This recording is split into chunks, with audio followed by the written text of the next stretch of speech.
Greetings fellow guitar travellers, it's Rowan J Parker here and welcome to part 4 of Fusion Essentials, which continues our look at outside improvisation, and today's subject is chromatic, how to use chromatic passages within your improvisation to get that cool outside sound. It's a subject to get asked about a lot, so I'm hopefully going to present you some ideas and somewhat demystify it for you.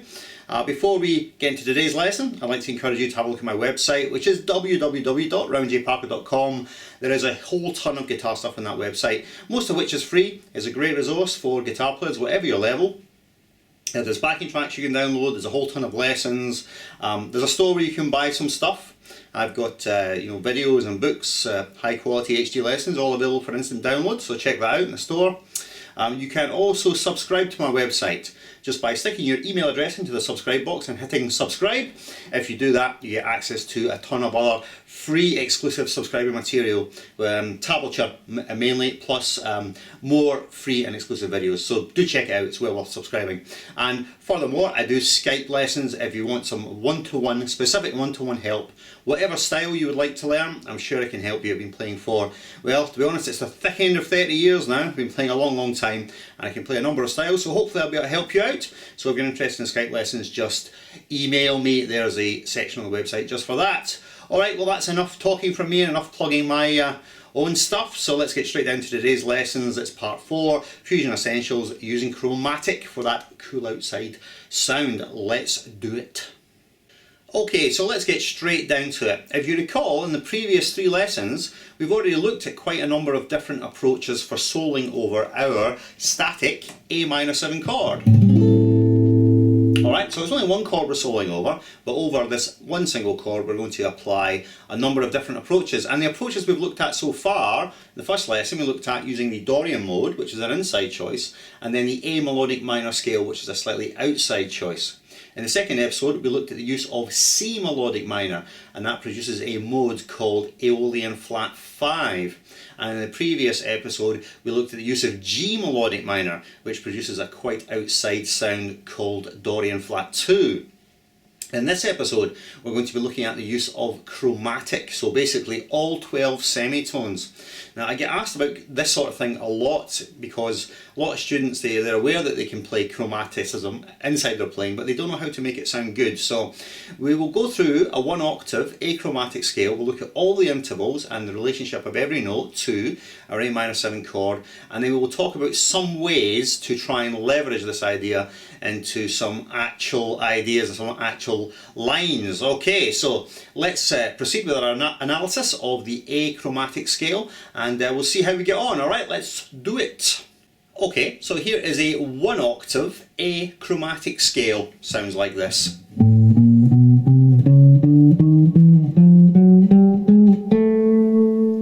Now, I'm sure as you know, it's all 12 semitones, but I'll go ahead and give them to you anyway. It says A, then A sharp or B flat, B, C, C sharp or D flat, D, D sharp or E flat, E, F, F sharp or G flat, G, G sharp or A flat, and then the octave A.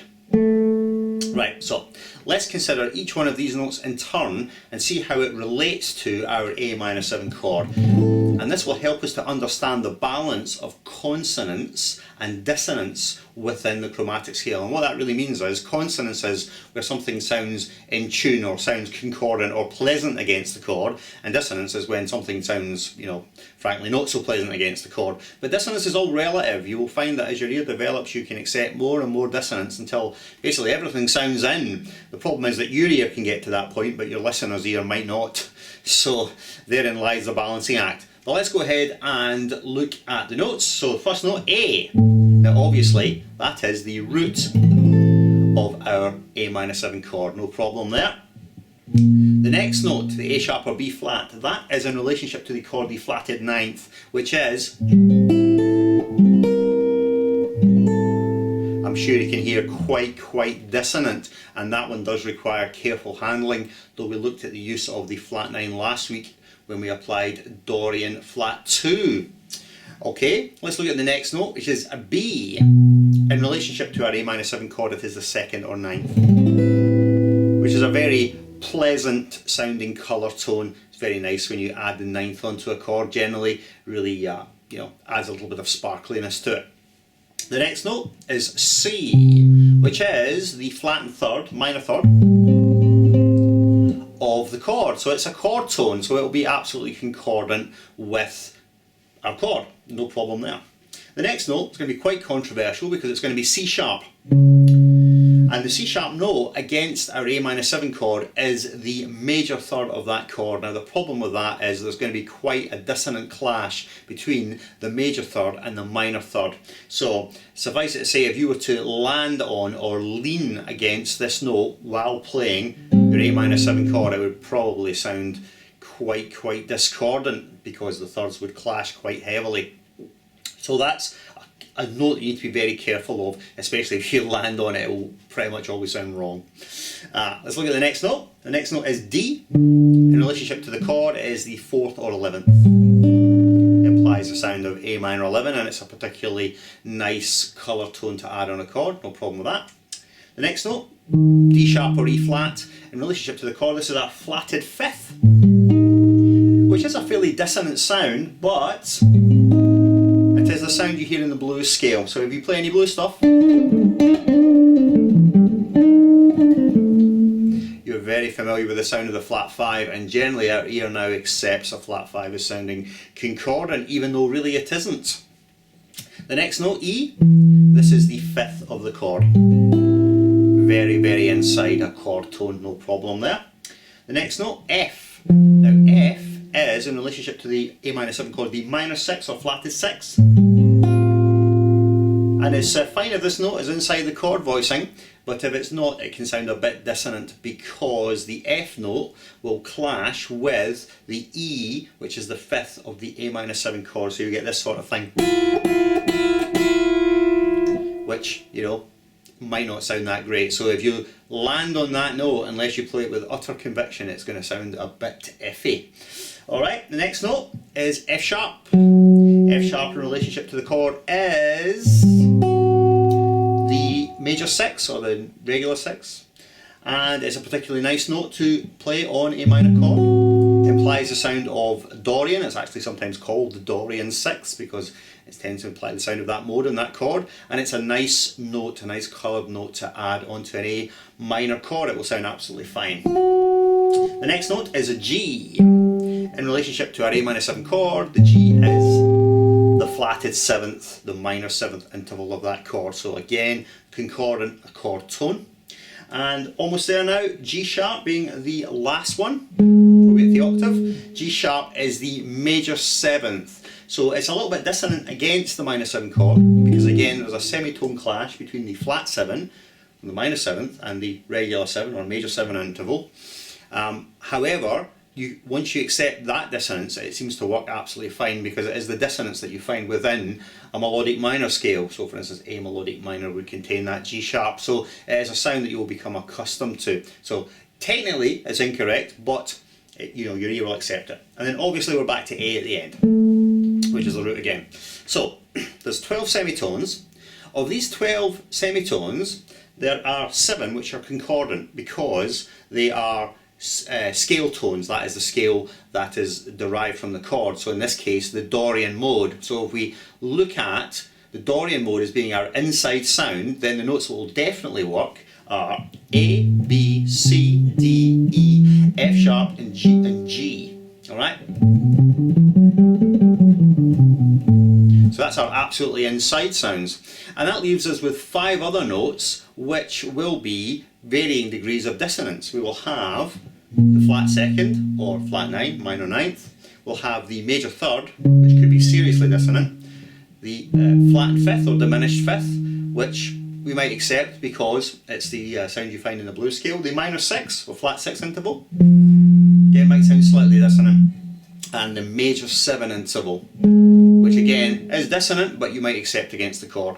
So the point is, 7 notes will definitely work, and the other 5 notes will probably work depending on you handling them correctly. So let's go ahead now and look at the next section where we discuss how to handle the dissonance inside a chromatic scale. Okay, so hopefully now we have an appreciation of all the notes inside a chromatic scale, and we understand why some notes sound in and why some notes sound out. So let's talk about handling the dissonance within the chromatic scale. Now, as I referred to, you've got 7 consonant intervals, those belonging to the scale, in this case A Dorian, and 5 dissonant intervals, that is, notes which are out with the scale, if you like. They're going to be our chromatic passing tones, our dissonant notes. Now, the way to handle this, to begin to handle this, is do not land or lean on a dissonant note. So what you will do is you'll play a passage of notes and pass through the dissonant notes on the way to landing upon a consonant note, i.e. either a chord tone or an acceptable colour tone. And this is one of the first ways that you can begin to get simple chromatic stuff into your playing. Alright, so I'm going to give you a little playing demonstration here. I'm going to do something incredibly simple. We're going to take an A minor pentatonic scale, which I'm sure you all know. It's this guy, this one. And what we're going to do is pretty much fill it in chromatically, alright? So we're going to play this.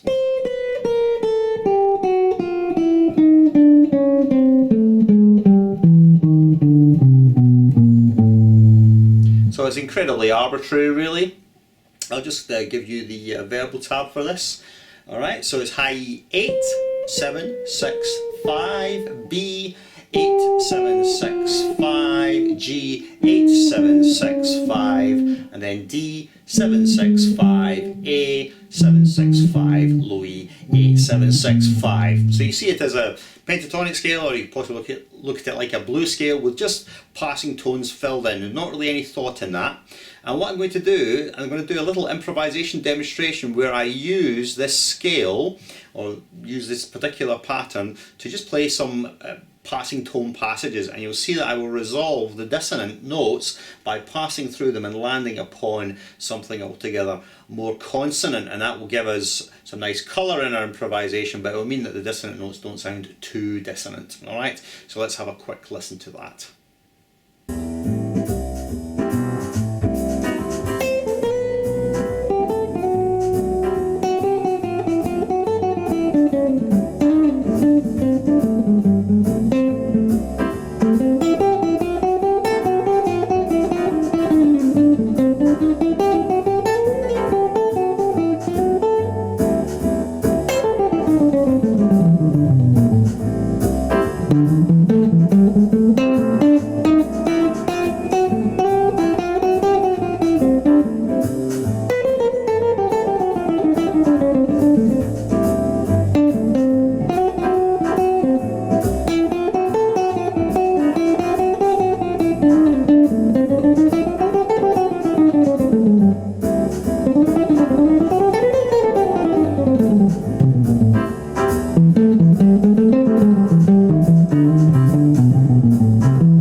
Okay, so generally very simple, but I think you can see that just by taking our simple pentatonic or blues scale and filling it in and being careful about the notes we lean on, we can inject a whole lot of interest and colour into our improvisation. And it's not particularly difficult, and nor is there some sort of, secret formula for doing it. It really just depends upon being careful about the notes that you end on. So basically, you can pass through fairly much any note, provided that you resolve the line onto a concordant note, and that will make everything sound okay. So let's look at a couple of other ideas now.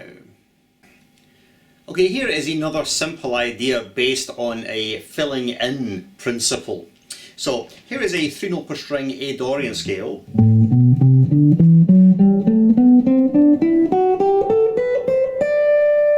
Which I'm sure you know, but I'll give you the notes anyway. A, B, C, D, E, F sharp, G, A, B, C, D, E, F sharp, G, A, B, C, D. And all we're going to do, again, is fairly mindlessly just fill in most of the blanks, so we'll get this.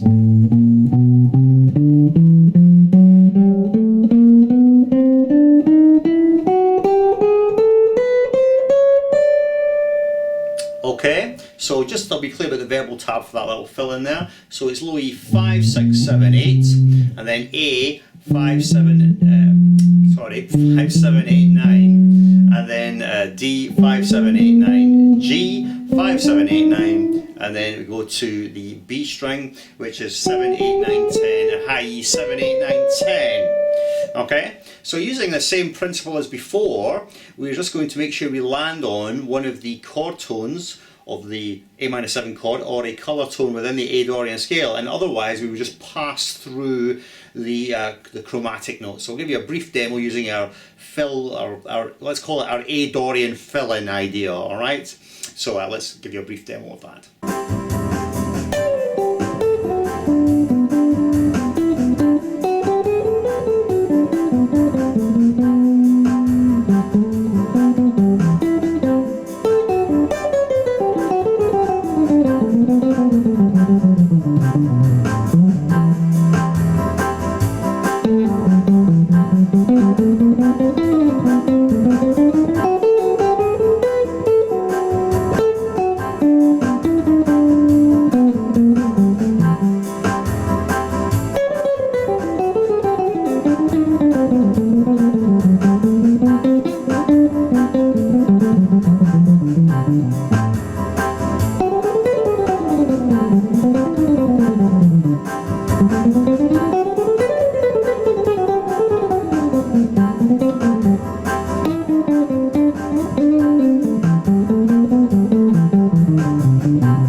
Okay, so you see that we diverge a little bit at the very end into other positions of the scale, but fundamentally it was the same idea. All I'm doing is taking my Dorian scale shapes and filling them in chromatically, and it's an incredibly easy and effective way of introducing some outside dissonance into your playing, but still sort of retaining the overall sound of the chord.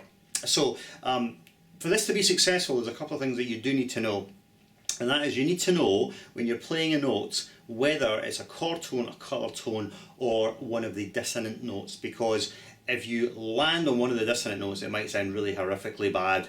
So it does require a little bit of theoretical knowledge to be able to handle the dissonance, and this is really what most students are lacking. They can grasp the idea of, all right, I just take some scales and I can fill them in, but it's a matter of handling the dissonance, because what you'll find is a really great improviser can pretty much play anything at all and make it sound great, and it's because they understand how to balance or handle the consonants and the dissonance within their lines. Alright, so I think what I'll do for a little bit of comedy value is I will just give to you a playing demonstration of sort of unintelligent outside playing. So that is, you know, deliberately landing on, you know, poor note choices, and so the stuff I will play will not relate to the chord, and you can see the problem with it. Even though I'll be playing pretty much the same ideas, because I'll not be landing on consonant notes, it's going to sound fairly deliberately awful. So yeah, enjoy this deliberately rubbish solo. Okay, let's have a listen. Okay, here we go. Here's the first bad note choice. Oh dear. Then maybe this one. And then maybe this one. So, yeah.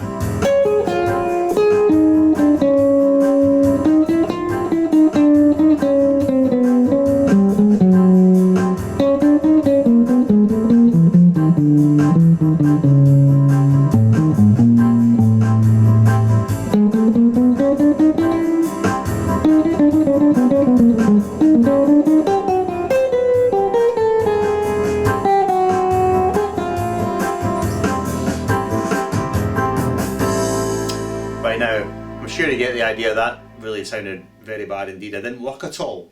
So why did it not work? Well, the reason it didn't work is that I was playing really just random chromatic notes without any reference to the chord. I wasn't referencing chord tones or scale tones. I was just playing, you know, random chromatic stuff. And because of that, you can hear that there was no outline of the harmony. You could not hear, you know, the sound of that chord in my solo. Whereas the previous solo, although I was playing lots of passing tones, you could still hear the sound of this. Okay, so that's what you need to try and achieve with your outside playing. You still need to reference the sound of the chord that you're playing over, otherwise this outside stuff will just sound bizarre and basically wrong. Alright, so that's an example of how not to do it, so please don't do it that way, not unless you really deliberately want to do that. Okay, it's your funeral. We're going to do one last thing, and that's we're going to discuss balancing consonance and dissonance with playing inside and then playing a little bit outside and then back in. Okay, so that's the last thing we'll look at. Let's look.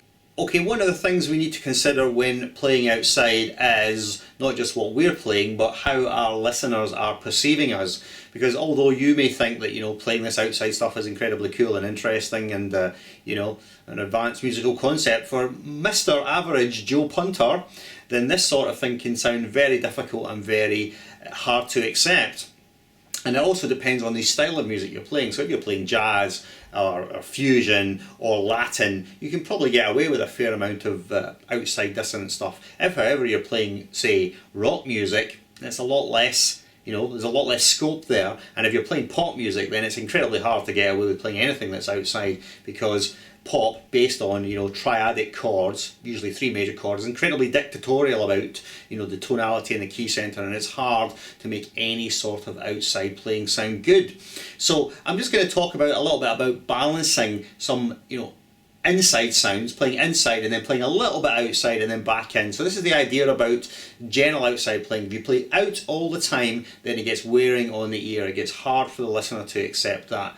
You know, there are some players who do that, and frankly I don't like that. I don't like outside playing all the time because I feel that there's no sympathy with the actual prevailing harmony. So the way I would prefer to do it is to play in and then out somewhat and then back in. So again, you're balancing consonants and then dissonance and then back to consonants. Alright, so we'll give you a brief playing demo where we play inside, completely inside, then a bit outside, and then we're going to go back in. Alright, so I'll have a look to that.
appreciate the balance of the consonants and the dissonance. When it was inside, basically playing Dorian, and when it started to go outside, started using a few other things, lots of chromatic and some occasional other melodic minor sounds. But you can see that I played in and then out and then back in, so it wasn't this unrelenting dissonance fest, because you've got to remember your poor listeners, that might be a bit much to take.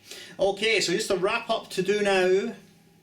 Okay, well, we hope you enjoyed that episode looking at chromaticism, and you've got some cool and interesting ideas that you can hopefully leverage in your own playing. It does take a while to get used to this approach, and initially your ear might sort of reject some of these new sounds, but keep at it and your ear will open up and you'll start to be able to appreciate all sorts of different sounds.